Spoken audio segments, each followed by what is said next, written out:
The Subaru XV is a car that's been around for a few years now, and it's one of those models that seems to get better with age. It's getting safer, it's getting more tech, and in the case of this, the latest 2021 model year, it's a car that's even had a rather handsome facelift. This is the e-Boxer, the hybrid Boxer drivetrain, so I thought I'd take a closer look. So the biggest change for all you car spotters out there for the 2021 model is this rather nice new bumper and grille. It's certainly the biggest change you'll see from the outside. I think it works really well. I think it looks more modern, more aggressive, and I have to say, I rather like it. Now, we shall talk more about the hybrid drivetrain in a moment, but purists will be pleased to know that along with all this wonderful newfangled technology, you've still got what Subaru is famous for: symmetrical all-wheel drive, a 2-litre Boxer engine, so low centre of gravity, fantastic handling, and of course in the event of an accident all of that drivetrain goes under the cabin, under the bulkhead, so it's one of the safest cars you can buy. Euro NCAP 5 stars. But with the Subaru, it was always about the handling, wasn't it? Always about the driver enjoyment. This car is no exception, so I need to do the decent thing, take it out on the road.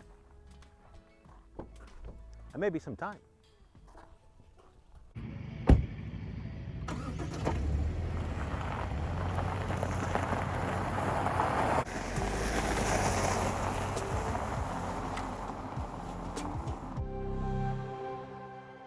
Out on the road, it's everything we've learned to love from Subaru over the years. It's the symmetrical all-wheel drive system, so it's all power to all wheels all of the time, and the clever computers work out which one needs the most torque and distributes it for you. So all you know is that wherever you need to go, whatever the time of year, you're going to get there. It's the new Subaru Global Platform as well, so it's stiffer, it's safer, it's stronger. It really handles like a Subaru should. Again, it's that low centre of gravity of the powertrain, and it's just very chuckable. So this car has got, I'm very pleased to say, a flat 4 Boxer engine. It's what Subarus are famed for. It's what they've had for so many years, over 50 years in fact.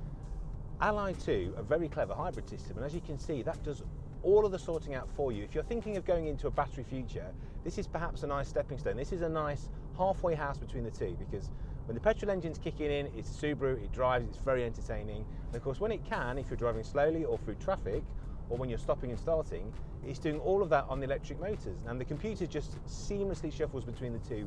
You will never know unless you put the graphic on what it's doing.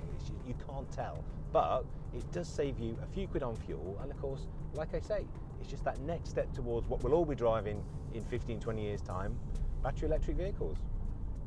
Subaru really have stolen a bit of a march over recent years in taking the lead with safety, and you've got an awful lot on this car as standard kit, I might stress as well, that makes it almost impossible to have an accident. Don't take that as a challenge. You've got the Subaru Eyesight system, you've got adaptive cruise control as well with the lane assist, and then you've got the Subaru rear vehicle detection system. So wherever cars are around you, you're being warned. Adaptive cruise control will keep the distance between you and the car in front, and it just sorts the job out basically. This is an extremely safe way to drive to work or to drop the kids at school.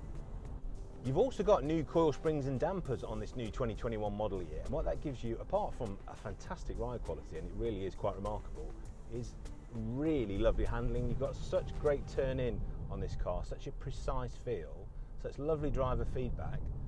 So if you want it to be limo smooth, it can do that very nicely, and if you want to have a bit of fun on your favourite B road, stick it in manual, use the flappy paddles on the back of the steering wheel, and have a bit of fun. It is a Subaru after all. Something else that's been improved for the 2021 model year is the SI mode, so that's the sports or intelligence mode. So put it into sport, it's going to change the characteristics of the throttle and the gear change points. So if you want to push on a bit, have the car be a bit more responsive, that's perfect. If you want to save fuel, be responsible to the planet, it can do that too. So put that in intelligence mode. It's going to be more about being as frugal as it can be and get the best fuel economy. So no matter what mood you're in, there's a setting for it. Just press the button and there you go. I'm in sport, and I'm probably going to stay in sport for the rest of the day. I tell you what I like most about this car. To me, whenever you buy an SUV, it's a compromise because it doesn't really do one thing very well at all. It's not a great road car, and it's also not a great off-road car. It's not as good as a true 4x4. But the amazing thing about the XV, it's a sensational road car. That Subaru Global Platform really is a lovely driver's car. It's great to chuck through the bends, and with the X mode and the hill descent control, it's incredibly capable off-road. I have taken these things to places that only a 4x4 should go, and they've dealt with it. So this car is the exception to the rule. This car is a great road car and a pretty capable off-roader. So if you've only got one car, or you only want to have one car, this could be it.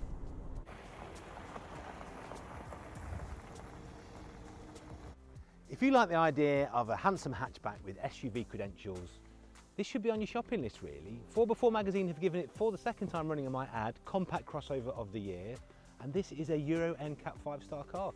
It's one of the safest you can buy. Just give it a go, see what you think. I love it.